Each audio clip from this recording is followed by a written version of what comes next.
Welcome to Words to the Wise on Healthcare, Podcast Edition, a place to answer all your questions of why about healthcare and economics, maybe even with a little optimism and humor. Today is part 2 of a conversation with Dr. Aaron Yelowitz, an economist and researcher in labor markets and healthcare based at the University of Kentucky. In part 1, we wrestled with, should we trust consumers or bureaucrats with insurance choices? Today, we put this question to an even tougher standard. I would love to know your opinion on this idea that's been running in my head about insurance markets, which is, obviously, enrollees choosing plans that waste their money, this is bad. But I've wondered, why is our question, who's the best to make this really complex, confusing choice? What if the question was, why is this choice so confusing? Why are the plans so complex? Is it a way to stop adverse selection? It could be adverse selection. It could be moral hazard. Under the simplest theory of insurance, we would want to fully cover you against bad things happening to you. You pay a premium up front, no co-insurance, no deductibles, no maximum out of pockets. But if the bad thing happens to you, like it never even happened, right? Allstate's motto. Mm-hmm.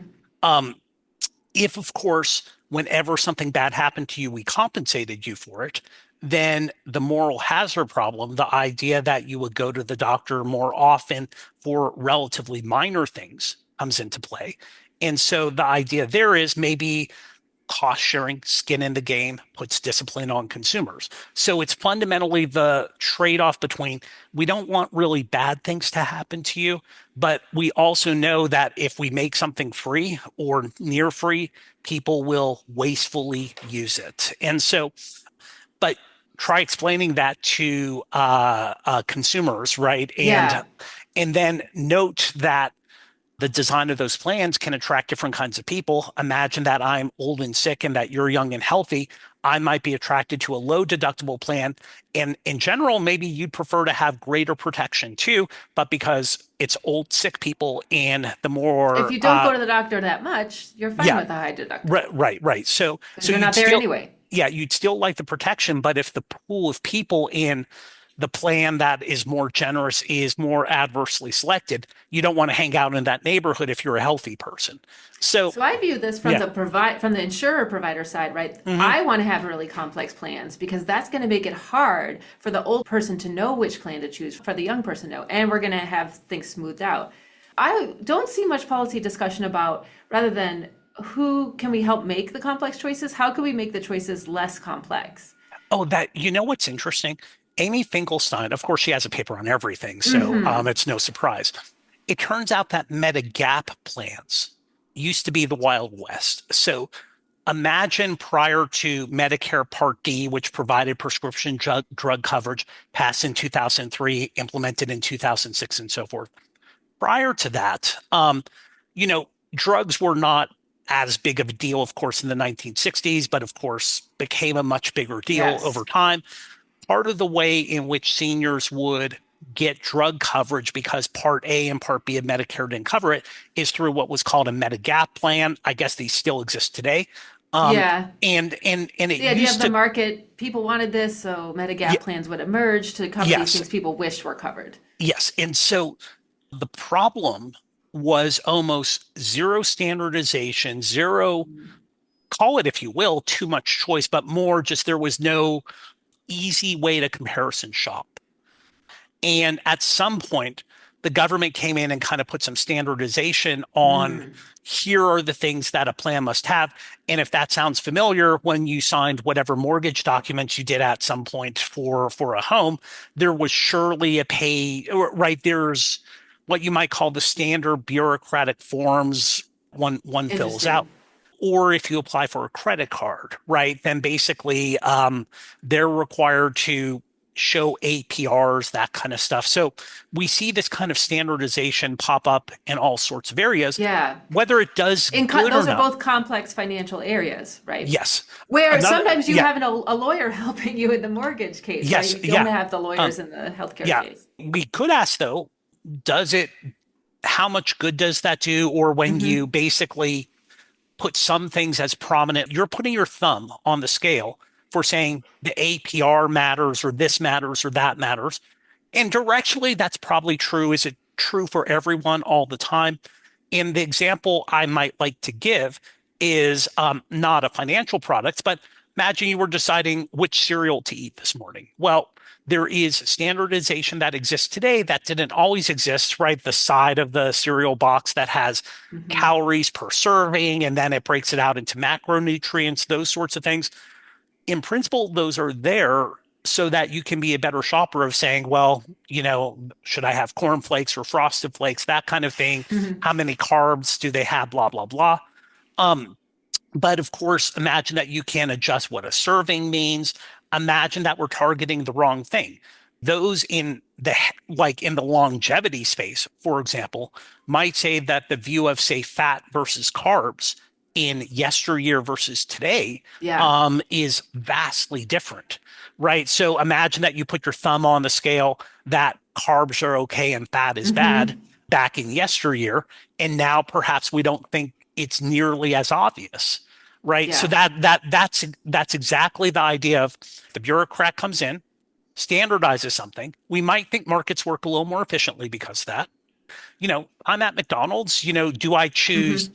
hamburger one versus hamburger two? They could truly have quite different health contents to them, yet to me taste much the same. And on the margin, if you make a smarter choice, that's kind of a good thing. But you are putting your thumb on the scale on saying what is important. Yeah. We're still stuck in the same dilemma of somebody's making a choice. I think it has interesting distributional effects Yes. because we were talking about this distribution of consumers. Some might be quite sophisticated. And so those sophisticated consumers might be very well off in the system where they get to make very individualized choices. So Right. like what they find in the Medicare literature that the poor plan choice happens more in like the 75-80 range, whereas the 90-year-olds make great choices because it's Mhm. like kids or caregivers are making it for them. But then when you standardize it, you're taking away the top of the distribution, their benefits, but you might be Right. bringing up the bottom of the distribution. Right. And you alter behavior. The way of thinking about it is imagine that we say carbs, protein, and fat matter, but other things don't matter to the same degree. People Hmm. today may say, for example, food dyes or something like that, Right. right? You're putting your thumb on the scale saying these things matter, these things don't. And at least for some people, as current conversation would suggest, there are other things that really do matter. And It so, also stops the market from evolving, right? So yeah, like if you basic, like discover food dyes are bad, but it's never reported, then there you can't coalesce around that as much as right, and advocates want basic. to. Yeah, my guess would be it stifles innovation, right? Imagine that you're Mm. the cereal maker that says, "I'm not going to use food dyes," but that's hardly rewarded in this context, Yeah, yeah. right? Imagine that you're the professor who says, I want to do podcasts as part of my research dissemination. But imagine that the profession rewards boring extensions in peer reviewed journals rather than anything else. Sometimes you Yes. get a disruptor, for example, outside funding that can help kind of move that, but basically, not always, right? Mm. So I see lots of commonalities where the problem with standards is someone defined them somewhere directionally. They're probably not crazy, but could they stifle innovation along other margins that really are important and perhaps margins that we haven't thought of? That is really interesting when I'm thinking about how to make progress in this space. I think in the US, it's especially important to think in healthcare because we've sort of hit this rough patch, we'll call it. How do you create a space for innovation? Because since I'm thinking of mortgages now, I have had chats with my good friend who's our realtor. His family actually has a plan that's like outside of the insurance space. It's a religious space plan. It's Yep. a international religious space plan. And I've been fascinated, like, how did you find this plan? How is it Mhm. existing outside of our pretty strict structure? How do we get innovative spaces while Right. maintaining the safety net, the average? Well, there's still Right. the health insurance exchanges, there's still Medicaid. Yeah, I do think that there's a fundamental tension there. I'm a little bit aware of these kind of collective plans, healthcare plans that, for example, incorporate religious values that Yeah. which obviously also is part of one size fits all. Does one Yeah. size fits all an Not administration everyone wants that.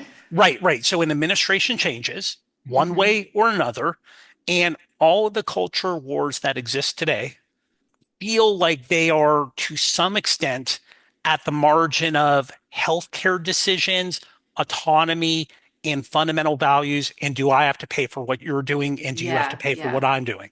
Right? Like there's a lot of that that's going on right now. And like it's not new to today, right? It's been Hmm. there all the time. Yeah. And so fundamentally, I think, when I've quickly looked over these plans, what I've worried about is often they have a maximum amount that they can pay out. And so the thing that often has concerned me would be the undermining of, well, some catastrophic event comes along and how much are you covered for Hmm. it, Hmm. right? Which is the whole idea behind insurance, right? The kind of small probability catastrophic event. But what you're kind of alluding to is, well, these plans, they're relatively small. Uh-huh. They're not, imagine that they're kind of underfinanced in some ways, right? So if you happen to be on a plan and you had a $5 million expense, that is backbreaking for them in some respects. So Yeah. therefore they cap it off. They need to get their size. Yeah. Yeah, so you could Well, what imagine I though that, find, this is just life, right? You kind of people make choices. Basically, right? Do people want to buy plans that accord with their fundamental values, even if they potentially have existential risks to them?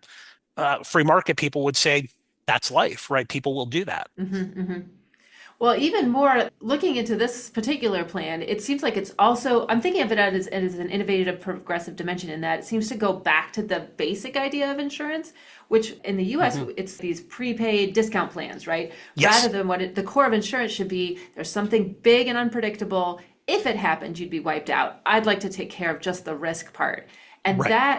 that is an innovation, sort of we've gotten off track and getting back to this basic because that's how insurance started. Like I have some posts where I was reading Black Beauty to my children, right? And this is a Mhm. horse's life back in the 1800s. But there's like this one scene where the horse's cabbie gets sick, and he's talking about his trade organization, which would reimburse him while he is sick. This event where everyone pays in, and then when you get the bad draw, you pay out again. Right. And you could imagine also in smaller groups, the adverse selection problem isn't the same because if I file a bunch of, or we could imagine if I try to fraudulently use insurance and we're in the same plan, right? These are my friends, my neighbors, that kind of Hmm. thing.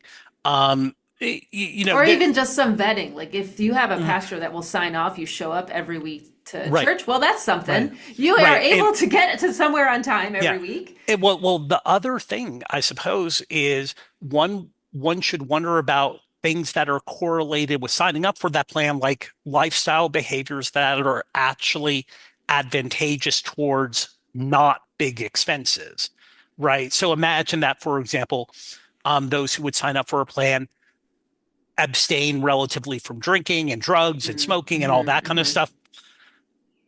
Yeah, All you of have some that nice stuff will do selection. so much more to move health expenses than, whatever fancy plan you have, right? Lifestyle behavior has got to be by far the most important factor in terms of explaining kind of the variation in expenses across people, right? So you do a Yeah. few of those behaviors and or those plus kind of diet and exercise, right? Basically will explain just a bunch of the variation in costs. Yeah, so if we can move to one section of my paper at least, which is talking about the prevention problem. I'm Hmm. I'm interested in this prevention problem coming up in the sense that so my paper is laying out some arguments against like the government should be involved because there are these fundamental problems. But one of the problems I'm laying out with insurance markets is that all these insurance markets we just talked about choice, they're focusing on a 1 year, 2 year, even with inertia, right? Okay, Yep, yep. I have inattention and I stay on this plan, Hmm. but they're not focusing on the 40 years. Do we have ways that markets or governments can solve this prevention problem? Yeah, so that's a fascinating issue, right? Basically, there are a couple things in what you said. The first is the way that we reimburse providers when you're sick and use healthcare, people get reimbursed. When you've done everything right, so you don't use healthcare, then they don't get reimbursed. Mm. And imagine a few years ago when I was being very vigilant about my health, I actually learned I had sleep apnea. And since it was at a time when I was in sort of peak health for my age range, then it wasn't because of some of the other comorbidities, that kind of thing. Hmm. It turns out that though sleeping on my side, which is called kind of positional sleep apnea, or sleeping on my back, big sleep apnea, sleeping on Okay. my side, not. Okay. But of course, they were all recommending CPAP for me rather than a behavioral change because you get reimbursed from one and you don't from Yes. another. And And so, it's the subscription economy. A CPAP is yeah, like a recurring expense. You can exactly. guarantee your practice's income. Exactly. So I suppose that's one pressure, but then the other pressure, and this is a big issue, I think, not only with how do our lifestyle behaviors at our kind of middle ages, if you will, then percolate over to when we're old and right, imagine that you stop taking care of yourself, well, you just switch to a more generous plan or something like that. Hmm.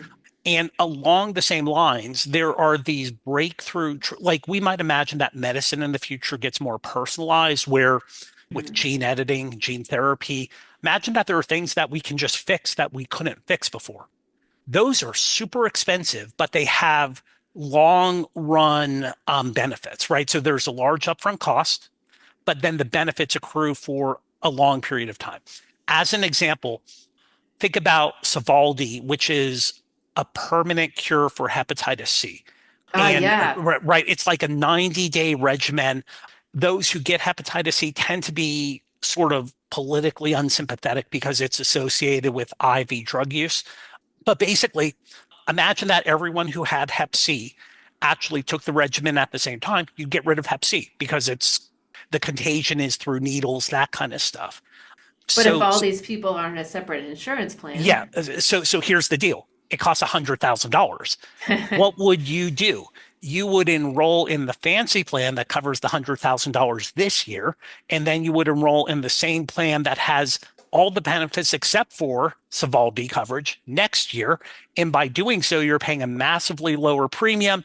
That's emblematic of this issue that is percolating up, which is personalized medicine, breakthrough treatments that have large upfront costs, but long lived benefits. And how does one pay for those breakthrough treatments, which will become more common because of, for example, gene editing, gene therapy, just the things that are kind of above my pay grade in terms of healthcare yeah, innovation, right? But are yeah. very, very, very impressive. I think what I'm always searching for is the problem in the system now is who benefits from good health. It's no one, or it's me, who I am not the direct payer in my healthcare Right. relationship. So Right. that I pay the insurer and the insurer pays the provider, but we don't have any direct financial relationship. Yeah, I'm always a little bit surprised on, a few years ago I was giving a talk near Indianapolis. Ball State was hosting one of their conferences, and basically I was talking about the healthcare system, and again, this was literally the time that I was investing very heavily in eating right and exercising right. Today, I would just purchase away my fat with Ozempic, but this was only a few years ago, and that was not the option back then. But in terms of who actually won from that, from my dramatic lifestyle behavior, which has slipped a little bit, but right, that kind of thing, wasn't me. It is more expensive to eat healthy than to Yeah. eat badly.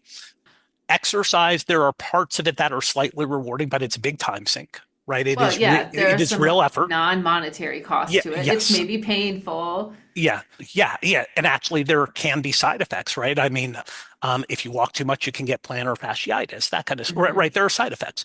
But then was my health insurance lower cost? No. Right. Did even an unnamed employer offer free gym memberships? No. It is which would Yeah. feel like if you want to get rid of frictions, then, for employees who are there for life, basically, you would Yeah. imagine that directionally, that has got to pass the cost benefit test because most people still won't go to the gym even if it were completely free.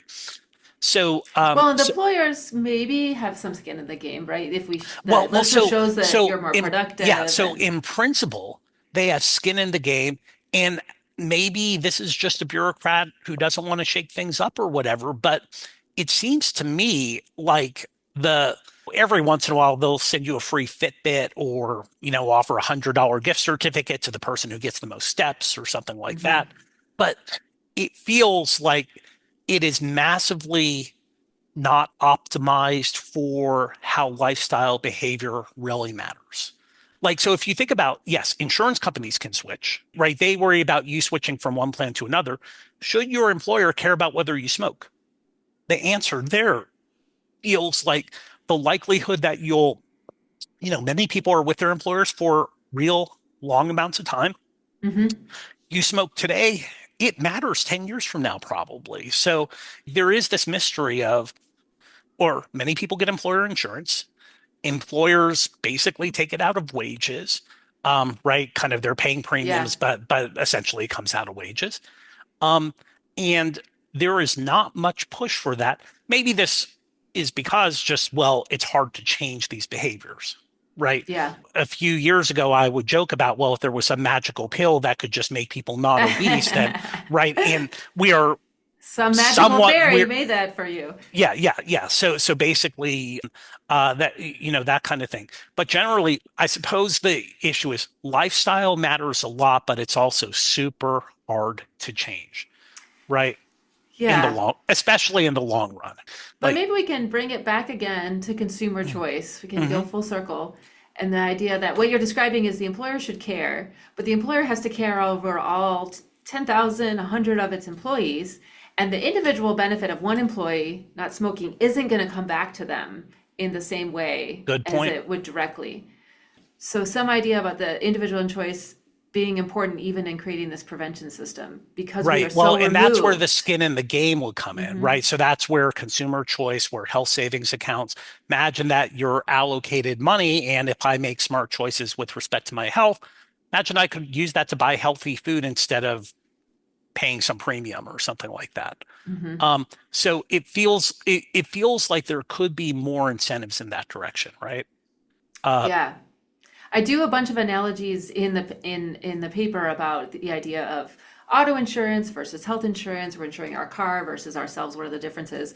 And there is something about why isn't there good driver discounts? right. If you brought individual Yeah, choice into insurance, you could bring right. that. Right. Like, so often when I think about car insurance, like back in the day, and this is how I try and relate it to my young adult students, there were good driver discounts. For example, do you have a GPA over 3.0 or something like Mm, that? Obviously, insurance prices are very high at 16 and they kind of fall off a little bit as you get a little bit of experience.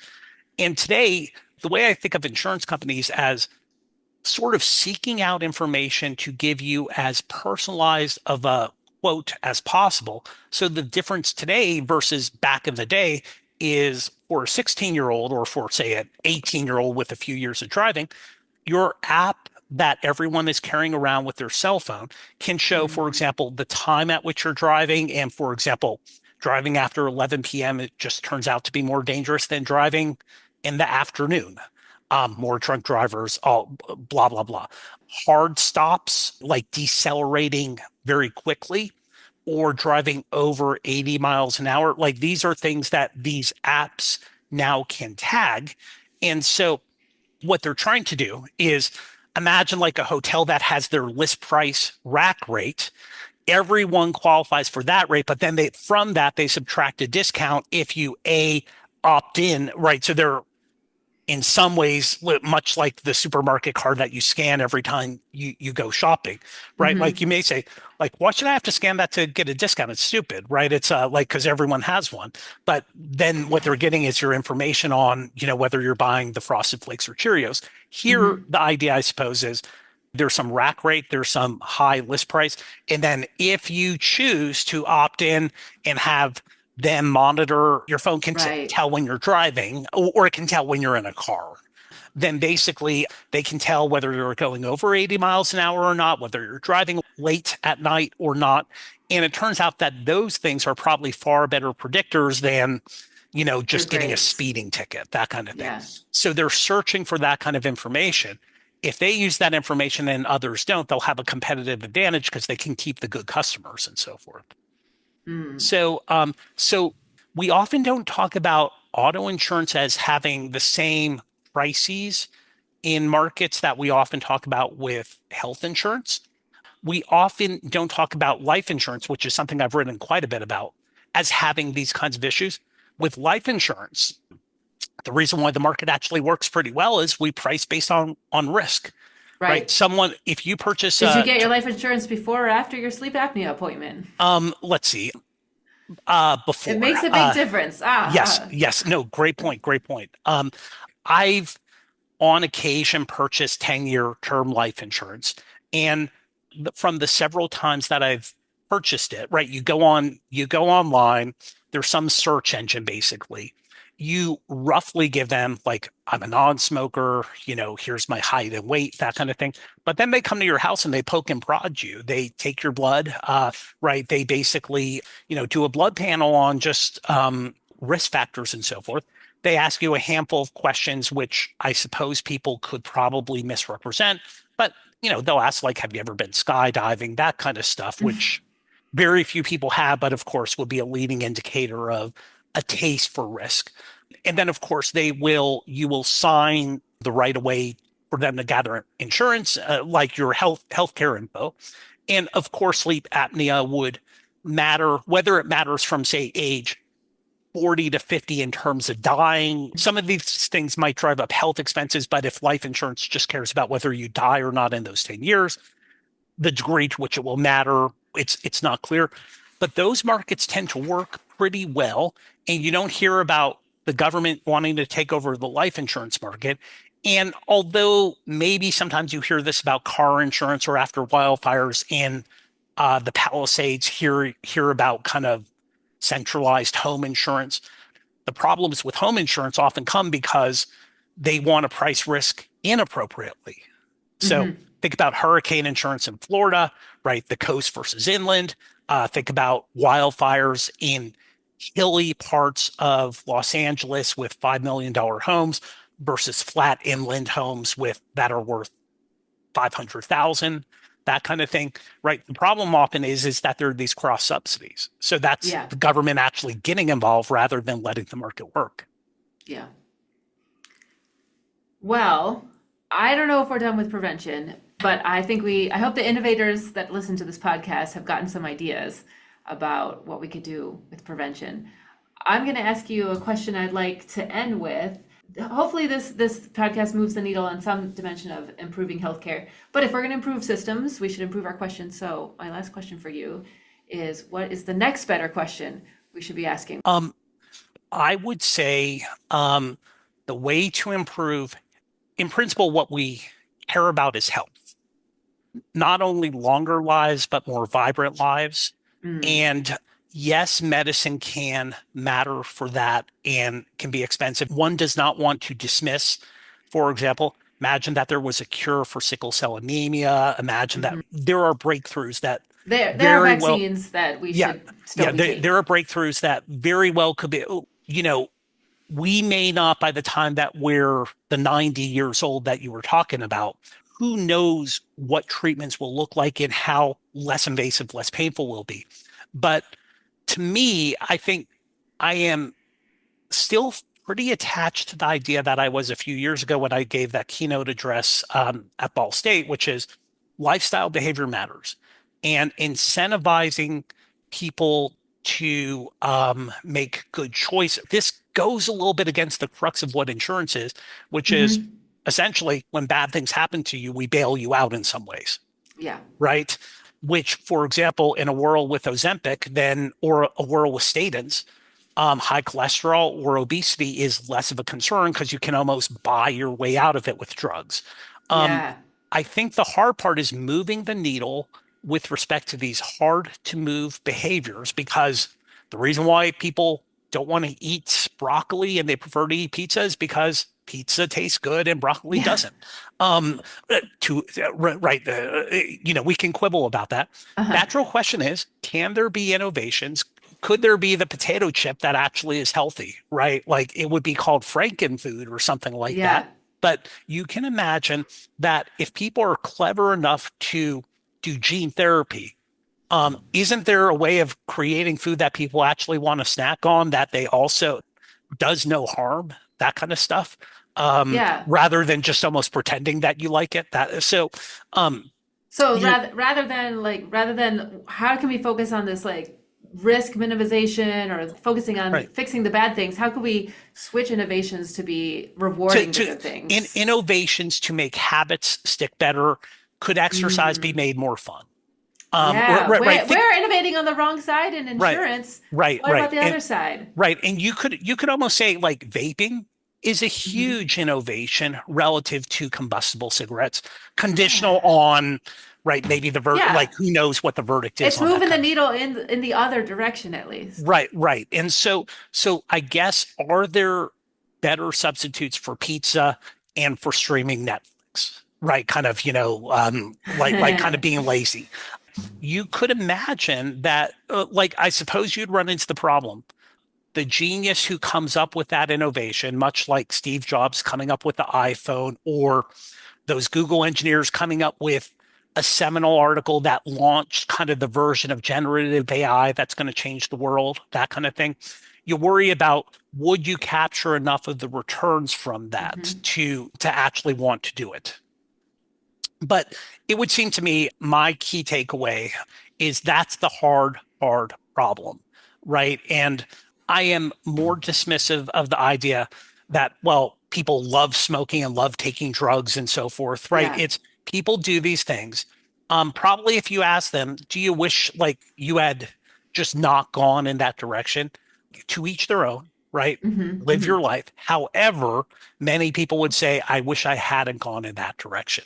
I wish I had lived a lifestyle that was probably more robust in various ways. And somehow incentivizing that, like, I don't have a solution, right? But it Yeah. feels like Yeah. I'd love there to be more attention to that. And to me, at least, that would also, if we believe that Make America Healthy Again actually was focused on lifestyle behavior, it feels less controversial, right? I mean, Right. what politician's going to say Americans shouldn't eat 10% fewer calories and exercise 10% more? Hmm. That is, Well, and uh, it also feels like a flourishing we could all get behind that. yeah, How could we exactly. innovate so that we would be creating better habits and be in a Right, happier right. place? And I suppose there are also modern ills that come into this doom scrolling, stuff like that, right? There are things that maybe we don't define as physical health, but probably do affect thriving in various ways. And, and again, you run into the issue to each their own, right? If someone wants to be in the basement and play video games 24 hours a day, that's between, that person and their parents, right? But generally speaking, would you say, gosh, I wish that, that's what I'm doing? Yet we know that's the case. And obviously, I will push back as strongly as anyone against, well, don't tell me how to use my apps and Hmm. social media and stuff. Yeah. However, could there be some agreement that, yeah, generally speaking, I mean, you wouldn't wish it on your own children. So, what incentives could be presented to improve health, broadly speaking, mental, physical? I love it. Okay. I'm going to go search for some people to speak to that, or we're going to put the call out right now to the innovators listening to this podcast to start weighing in. Yes, and each of us will collect just a very small royalty on that. So, Yeah, the consulting fee. yes, exactly. Okay, well, thank you for coming today. My pleasure. Thank you so much for having me. Thanks for joining us. What's your next best question you want to see answered in healthcare? I'd love to hear it in the comments. As the answers are ever evolving, so should be the questions. Thanks for listening.